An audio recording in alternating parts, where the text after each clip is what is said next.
Hello! For today's video, tayo po ay magme-merienda. So yan po guys, ang overloaded na french fries. At tayo rin po ay kakain ng merienda kasama ang aking poging bunso na si Marcelino. So yan guys, ang aming favorite na merienda, veggie balls, na isawsaw natin sa sweet and sour o di kaya sa suka na may overloaded na french fries. At meron din po tayong ham and cheese na may na niluto sa flying saucer.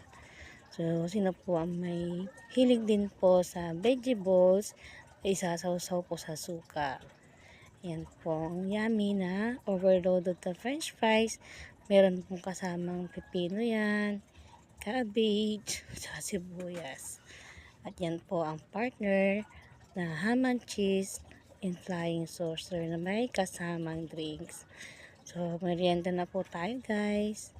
Happy si Marcelino. Thank you for watching.